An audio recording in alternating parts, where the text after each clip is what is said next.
Jared Polin, FroKnowsPhoto.com, and this is your Hey, what's up, brother? You a little late for the Christmas pageant. Photo News Fix. This fix is brought to you by Squarespace. Now, I've been using Squarespace for JaredPolin.com for over 15 years now. 15! And the reason I've been using Squarespace for my own portfolio for that long is it's just so damn simple to use. It's simply drag, drop, and go. No coding needed. In fact, when I'm done editing my Safari photos, it's gonna take me no time at all to turn them into a gallery and then share them with the world.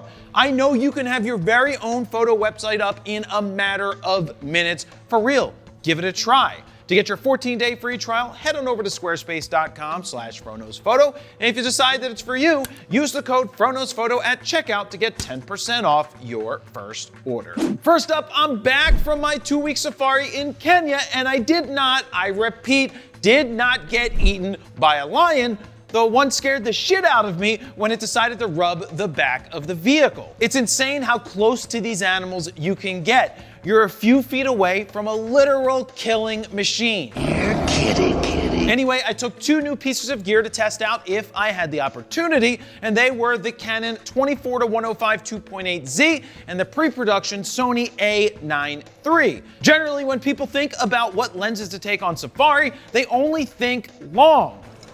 But I'm glad I had the 24-105 2.8 because it allowed me to capture images like this, and this. Now, it forced me to see the entire frame and not just the narrow view that you get at 400 millimeters. Now, here's a quick real-world review to hold you over until I do the not-so-quick real-world review of the lens. The throw of the lens from 24-105 is smooth and fantastic.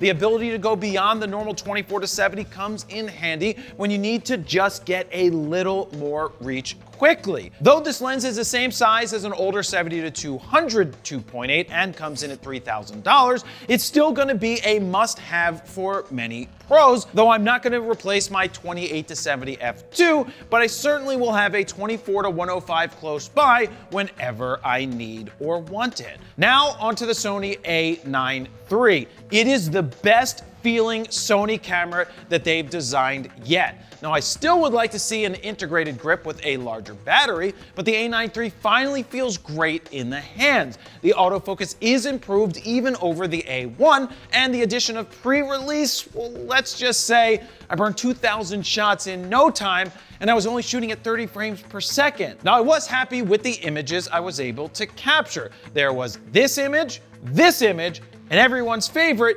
this image. Oh, and by the way, they're greeting each other. They're not actually fighting. Keep in mind, I can't open the RAW files yet, so what you are seeing are edited JPEGs. The camera is still on firmware 0.9, and it hasn't been updated to 1.0 just yet. But the camera was fun to use and netted me some solid results so far.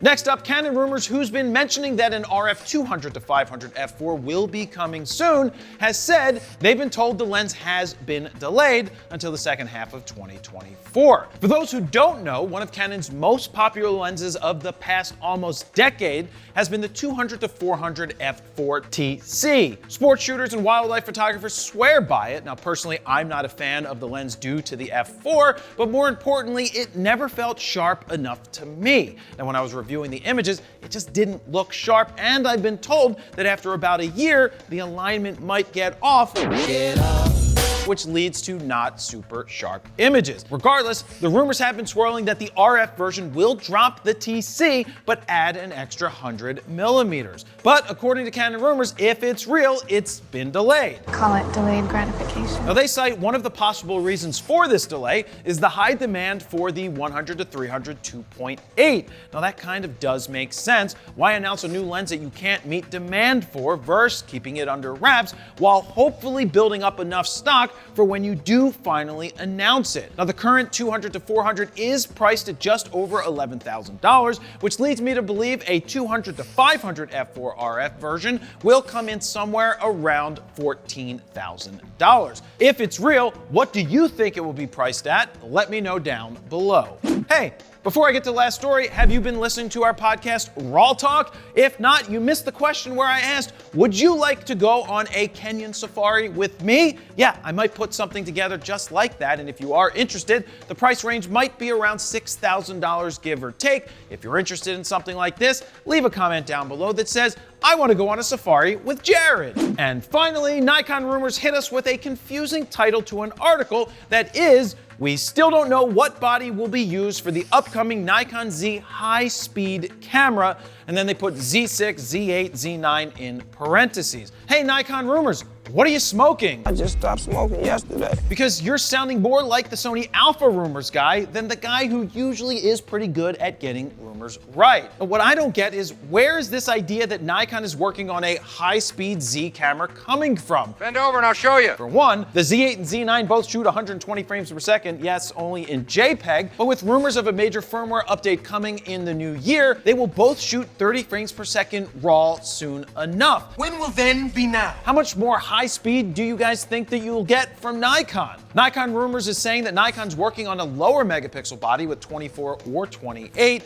the same AF system as the Z8 and Z9, but they're not sure what form, aka body, it will take. Now let's look at this realistically. Nikon would need to shove a stack sensor into whatever body they chose in order for it to match the AF speed you're getting from the Z8 and Z9, and what price would that come at? The Z8 is currently $3,700 and gives you everything the Z9 has in a less expensive body. So here's what I think you'll see. I think you'll see a Z6 version 3 body with slight modifications, new processors, but definitely not a stack sensor, which means that the AF system might not be the same as the Z8 and Z9, but it will come in around $2,500. Hell, if you still want a Z6 too, it's selling for $1,600 right now. Now I chalk this rumor up to the time of the year where there's not a lot of news or a lot of rumors floating around. 'Tis the season to be merry. But what would you like to see in a Z6 III? Let me know down below. And there you have it,